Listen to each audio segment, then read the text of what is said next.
Hello students, welcome again.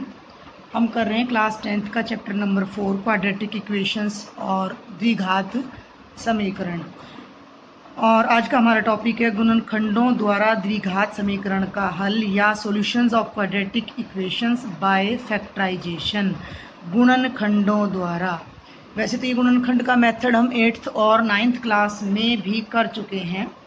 तो सबसे पहले तो हम ये जानना चाहेंगे कि द्विघात समीकरण का हल होता क्या है, हल से क्या मतलब है। देखिए, द्विघात समीकरण का मतलब जिसकी दो घात हो। प्रैक्टिकली कहें तो हमें दो कंडीशंस दे रखी होती हैं, दो शर्तें दे रखी होती हैं और उन दो शर्तों से हमारा एक समीकरण मिलता है। जैसे हमने एग्जाम्पल नंबर 1 में जॉन वाला एग्जाम्पल किया था कि जॉन के पास थे कंचे, जीवंती के पास थे कंचे, उनकी प्रोडक्ट इतनी थी एटसेट्रा। तो हमें ये फाइंड करना था कि जॉन और जीवंती के पास कितने कंचे हैं। तो हम एक एग्जाम्पल ले लेते हैं जनरल सा कि X square minus 5x plus 6 is equal to 0 के हल ज्ञात करो। Find the solution of this quadratic equation. तो इसका मतलब क्या है? इसका मतलब क्या है कि हमें x के प्लेस पर ऐसी वैल्यू ढूंढनी है। x क्या है भाई? एक वेरिएबल है, अननोन है, हमें नोन नहीं है कि x की वैल्यू क्या हो सकती है। तो हमें x की वो वैल्यूज़ फाइंड आउट करनी है जिनको इस इक्वेशन में हम रखें तो हमारा, जब हम लेफ्ट साइड में उस वैल्यू को रखें तो हमारा आंसर 0 आ जाए। और ऐसी बच्चों केवल और केवल दो ही वैल्यूज़ हमें मिलेंगी। क्वाड्रेटिक इक्वेशन के केवल और केवल दो ही सॉल्यूशन पॉसिबल होते हैं। क्लियर? और वो मेथड हमें किससे करना है? गुणनखंडों द्वारा। किसके गुणनखंड भाई? इस क्वाड्रेटिक के। भाई गुणनखंड फैक्टर बड़ा इजी है। किसी न्यूमेरिकल के मान लो 6 के हम फैक्टर करते हैं तो क्या कर देते हैं? 2 × 3। भाई 6 को 6 ना लिखकर 2 की टर्म में ब्रेक कर लिया। 12 है, 12 को मैंने लिख दिया 2 × 2 × 3। 2 2 जा 4, 4 3 जा 12। तो इसको 3 पार्ट्स में ब्रेक कर दिया। तो यहाँ क्या करना है कि इसकी पावर 2 है तो इसको 1 पावर वाली दो टर्म्स में, रैखिक समीकरण में, रैखिक बहुपद में, linear polynomial, I will say कि लीनियर पॉलिनोमियल में दो पार्ट्स में इसको हमने ब्रेक करना है। अब वो ब्रेक कैसे करना है, वो फैक्टराइजेशन कैसे करना है, ये चीज़ हमने समझनी है। यही मेन है यहाँ पर। देखिए, हिट एंड ट्रायल मेथड नहीं लगता। अब हम कह दें कि जी हाँ 0 रख के देख ले, 1 रख के देख ले, 2 रख के देख ले, 3 रख के देख ले, 4 रख के देख ले। तो ज़रूरी नहीं है कि क्वाड्रेटिक इक्वेशन का सॉल्यूशन नेचुरल या इंटीजर ही आए। इनका solution real number, fraction, rational भी आ सकता है। तो हम एक प्रॉपर तरीके से वो हमें समझना ज़रूरी है कि हम इनको कैसे सॉल्व करें। तो हम एक बार कंपेयर करते हैं इस इक्वेशन को अपनी जनरल क्वाड्रेटिक इक्वेशन से। ax² plus bx plus c is equal to 0 से हम इसे कंपेयर करते हैं। तो कंपेयर का मतलब तुलना करते हैं। तो x² का कोफिशिएंट यहाँ a है तो a की वैल्यू कितनी आ जाएगी? 1। x के कोफिशिएंट का b नाम है और यहाँ x का कोफिशिएंट -5 है तो भाई b की वैल्यू हो जाएगी -5। कांस्टेंट टर्म यहाँ भी प्लस है, यहाँ भी प्लस है तो c की वैल्यू हो जाएगी 6। सबसे पहले तो आपने ये ध्यान रखना है कि व्हाट इज ABC। अब हमें करना क्या है इसमें कि जो मिडल टर्म है, जो ये x वाली टर्म है, इसे हमने दो पार्ट्स में ब्रेक करना है। ब्रेक का क्या मतलब है? तोड़ना, गुणनखंड करना। भाई 5x है, आप इस 5x को कितने तरीके से लिख सकते हो? मैं इसे लिख सकती हूँ x + 4x, 2x + 3x, 4x + x, 6x - x, 7x - 2x, 8x - 3x and so on. इसी 5x को लिखने के हमारे पास इनफाइनाइट तरीके हैं। क्लियर? तो हमें ये ध्यान देना है कि हमें 5 के ऐसे दो पेयर करने हैं, ऐसे दो टुकड़े करने हैं जिनको हम ऐड करें। माइनस को थोड़ी देर के लिए आप भूल जाइए तो हमारा एडिशन तो 5 आए और जो हमारी प्रोडक्ट है वो A और C। A कितना है भाई? यहाँ 1 है। C कितना है? 6 है। तो 6 एकम 6, तो हमारी उन दो फैक्टर्स की जो प्रोडक्ट है वो 6 आनी चाहिए। आप समझ रहे हैं? आप x को भी भूल जाइए थोड़ी देर के लिए, आप केवल 5 को याद रखिए। तो 5 को मैं 5 ना लिखकर 0 + 5, 1 + 4, 2 + 3, 3 जमा 2, ये तो हो गए भी जमा के टुकड़े, उल्टा कर दो 4 जमा 1, 6 घटा 1, 7 घटा 2, और भाई 8 घटा 3, और भाई 9 घटा 4, 10 घटा 5 एंड सो ऑन। मैं तो बहुत सारे टुकड़े कर सकती हूँ 5 के। तो हमने 5 के ऐसे टुकड़े करने हैं कि जब उन दोनों को जोड़ें या घटाएं तो 5 आए, लेकिन जब उन दोनों फैक्टर्स को हम मल्टीप्लाई करें तो 6 आए। 6 1 जा 6, ये 1 और ये 6, 6 एकम 6 आए। क्लियर? तो वैसे तो ये वर्बली भी इजी हो जाता है प्रैक्टिस के बाद, लेकिन इसके लिए एक टेक्निक भी है। और वो टेक्निक क्या है कि आप जो ये प्रोडक्ट है इसे ले लीजिए, 6 एकम 6 को ले लीजिए। अभी मैं आपको रफली बताऊंगी ये क्वेश्चन, और 6 को लिख लीजिए यहाँ पर, ये लिख लीजिए 6, और 6 के प्राइम फैक्टराइजेशन कर लीजिए अभाज्य गुणनखंड। आई वंस अगेन रिपीट कि जिस भी क्वाड्रेटिक इक्वेशन को आपने फैक्टराइजेशन से हल करना है उसकी पहली और लास्ट कोफिशिएंट की गुणा कर लीजिए 6 एकम 6, और उसके प्राइम फैक्टराइजेशन कर लीजिए। तो प्राइम फैक्टराइजेशन 2 पे जाएगा, 2 3 जा 6, 3 पे जाएगा 3 1 जा 3, तो 6 के 2 फैक्टर आ गए, 2 गुणा 3। क्लियर? आप देखिएगा कि 2 और 3 को जब हम जोड़ते हैं तो 5 आ रहा है, और 2 और 3 को जब हम मल्टीप्लाई करते हैं तो 6 आ रहा है। तो हम 5 की जगह पर 2 जमा 3 लिख देते हैं। Got it? ये सब आपको सिर्फ समझाने के लिए, ये आपने अपना रफ वर्क में साइड में करना है। तो आप इस पूरे क्वेश्चन को हम एक बार फिर से डील करते हैं कि कैसे करेंगे। Find the solution of quadratic equation x square minus 5x plus 6 is equal to 0। इस द्विघात समीकरण का हल ज्ञात कीजिए। तो मैंने आपको बताया कि पहली और लास्ट टर्म, x को नहीं देखना है भैया, आपने संख्या को देखना है। तो यहाँ तो 1 है, 0 नहीं है, क्योंकि 0 किसी से गुणा होकर 0 बन जाता है। यहाँ 1 है और यहाँ 6 है, 6 एकम 6 लिया, गुणनखंड किए, 2 तिया 6, 3 एकम 3, 6 के 2 ही गुणनखंड आए, 2 तिया 6 और 2 और 3 5। तो आपको कहीं दिमाग खर्च करने की ज़रूरत नहीं है, आप इसको 2 जमा 3 लिखेंगे। अब हम कैसे करेंगे ये बड़े ध्यान से देखेंगे।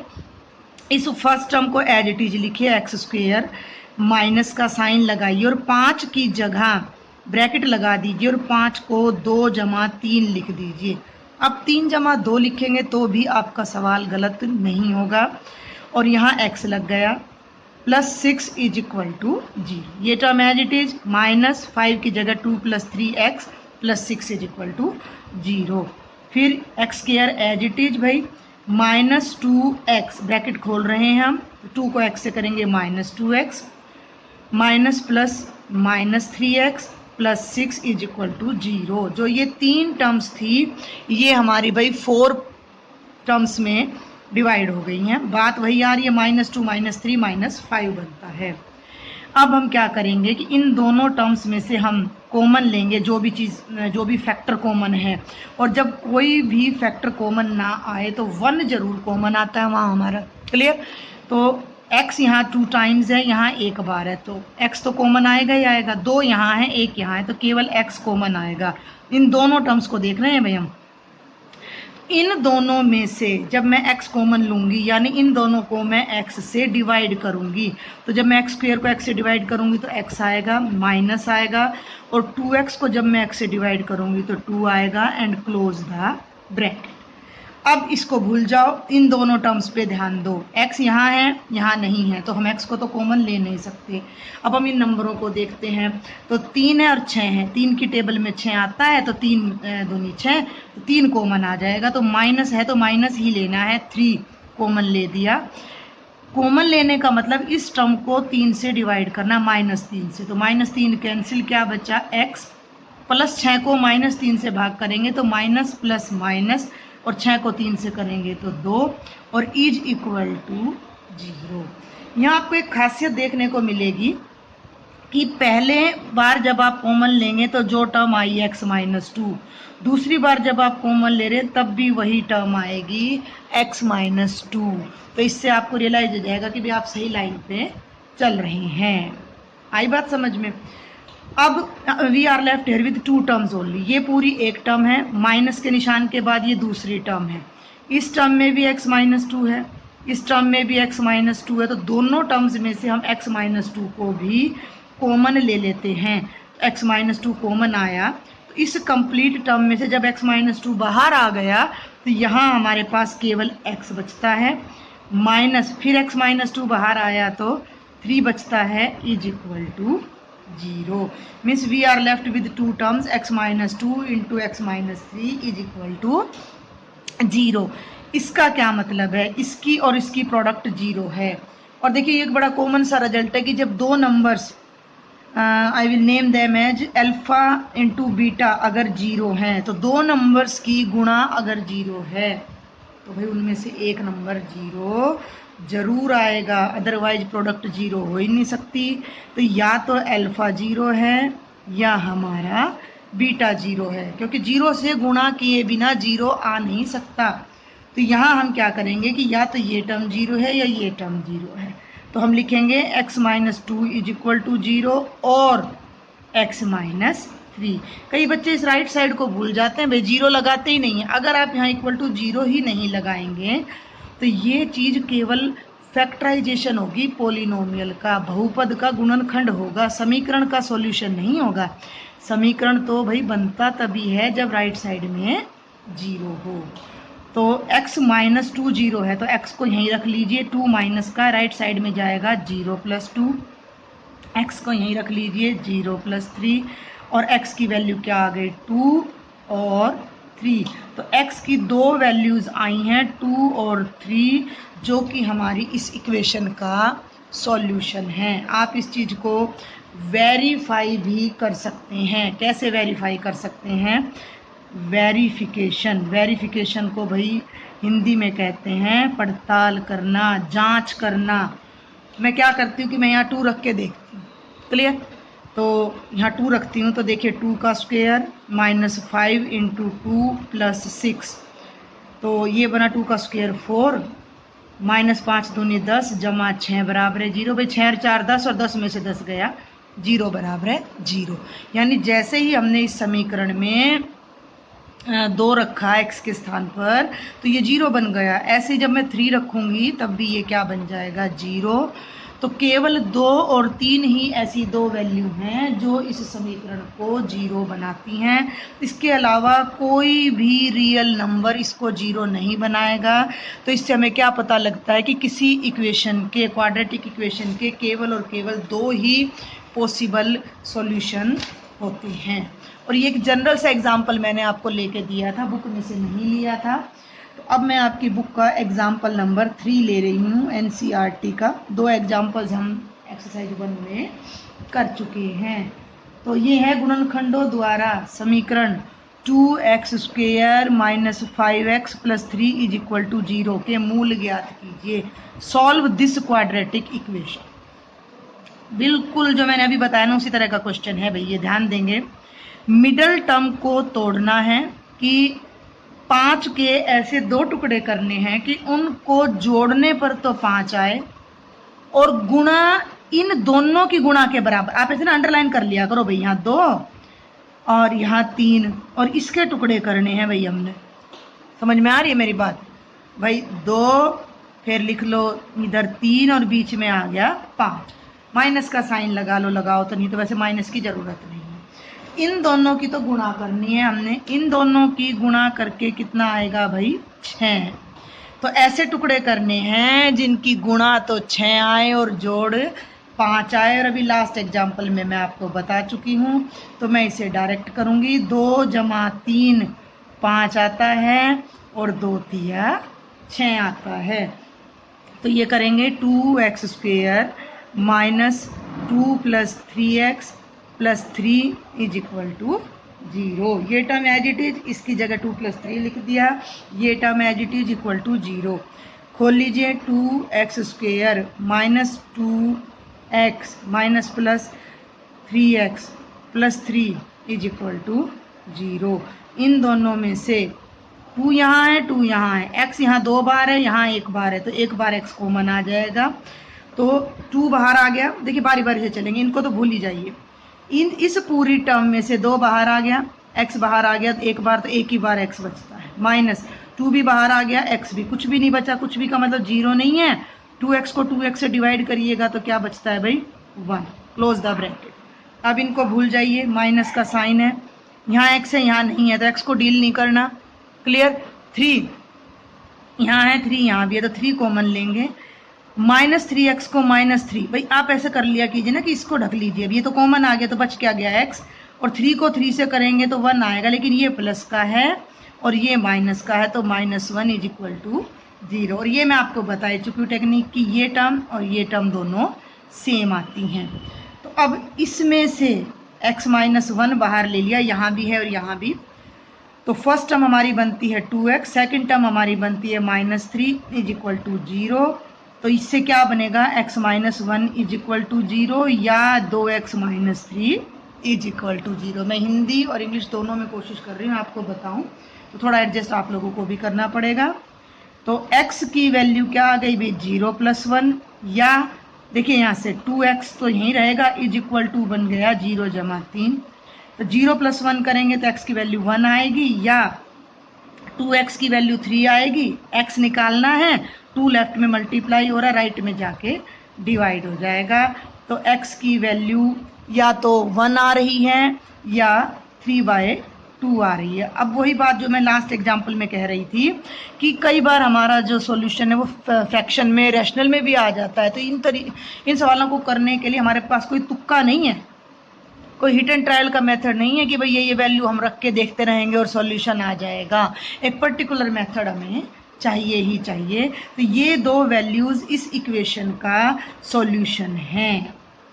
क्लियर आया समझ में आपको? ठीक है, अब हम एक क्वेश्चन और इसका ट्राई कर लेते हैं।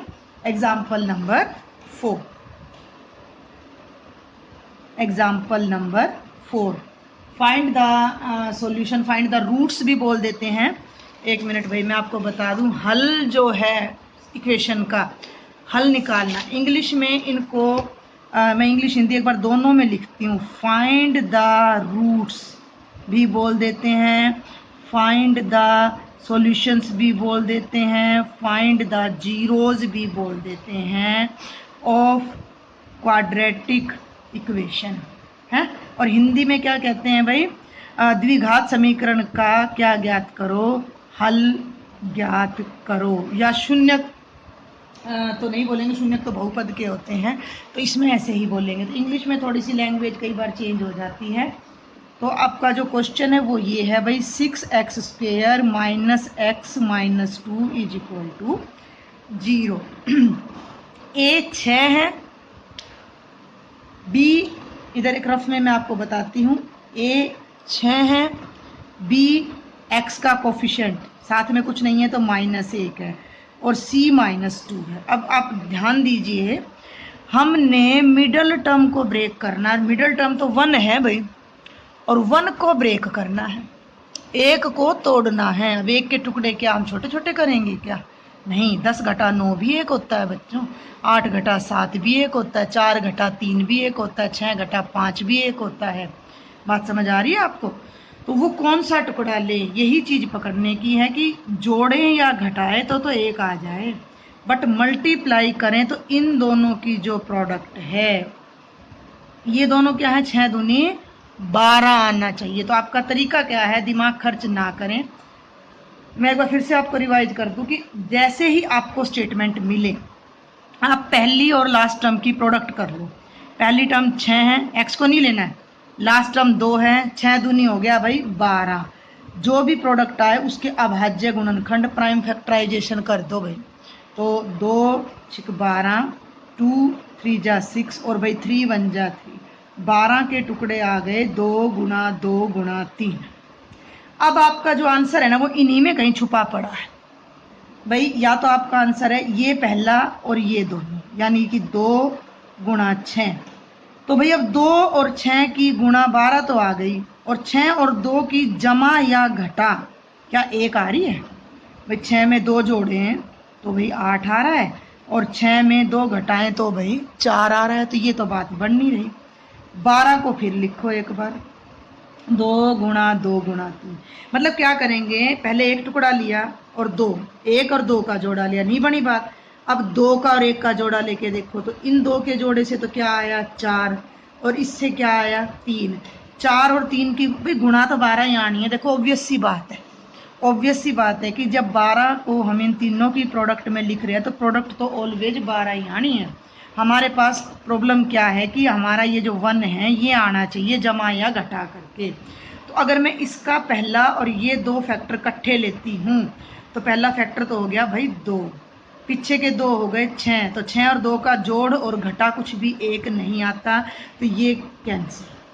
अब 1 और 2 का जोड़ा बन गया। अब पहले 2 फिक्स कर लो, तो 2 की गुणा आई 4, इन दोनों जोड़ों की तो 4 आई, और ये 3, 4 3 12 तो होना ही, और 4 में 3 जोड़ोगे भाई तो कितना आएगा 7 आएगा, और 4 में से 3 घटाओगे तो 1, तो हमें यही चाहिए। तो 4 3 12 और 4 में से 3 गया 1। ये सारा आपका रफ वर्क है। तो अब आप यहाँ कीजिए इसको, ये term as it is minus as it is, और 1 की जगह ब्रैकेट लगाकर, कोई माइनस प्लस के चक्कर में पड़ो ही मत। 1 का मतलब 4 जमा 3 तो होगा नहीं, तो 4 घटा 3 1, x घटा 2 बराबर है 0। First term as it is minus as it is, 1 की जगह 4 minus 3, x as it is minus as it is 2 बराबर है 0। स्प्लिट कर लीजिए अलग अलग। First term as it is minus 4x minus minus plus 3x minus 2 बराबर है 0। अब इन दोनों में देखिए क्या कॉमन आ रहा है भाई, इन दोनों में x 6 4 किसकी टेबल में आ रहे हैं 2 की में, तो 2x बाहर आ गया, 6 को 2 से भाग करोगे 3, x 2 बार है, 1 बार बाहर आ गया 3x माइनस, इसको भूल जाओ भाई, 2 को 4 को 2 से करोगे तो 2 आएगा, और x से x कट जाएगा तो 3x माइनस 2, इनको भूल जाओ। प्लस x नहीं मिल रहा, 3 और 2 किसी टेबल में इकट्ठे नहीं आते, तो मैंने बताया जब कुछ मैच ना करें तो 1 into 3x minus 2 is equal to 0। 3x minus 2 यहाँ भी है, तो भाई 3x माइनस 2 कॉमन ले लो, तो ये बन गया 2x plus 1 is equal to 0। तो ये क्या हो गया भाई 3x minus 2 is equal to 0, या 2x जमा 1 is equal to 0, 3x is equal to 2, या x की वैल्यू आ गई 2/3, 2x is equal to 1 plus का है माइनस हो जाएगा, x बराबर है माइनस 1/2, x की वैल्यू आएगी 2/3 एंड माइनस 1/2। तो ये 3 एग्जाम्पल्स थे फैक्टराइजेशन से, आप इनको एक बार ट्राई कीजिए। कोई भी बात आपको समझ नहीं आ रही तो मुझे कमेंट बॉक्स में बताएं। बाकी के एग्जाम्पल्स और क्वेश्चंस हम नेक्स्ट वीडियो में डिस्कस करेंगे, और आपको कोई भी डाउट है तो प्लीज़ शेयर विद मी। अगर आपको कुछ समझ नहीं आ रहा है, कोई प्रॉब्लम है, या मेरा तरीका पसंद नहीं आ रहा है, तो आप प्लीज़ कमेंट ज़रूर करें कि आपको वीडियो कैसा लग रहा है। Thank you students.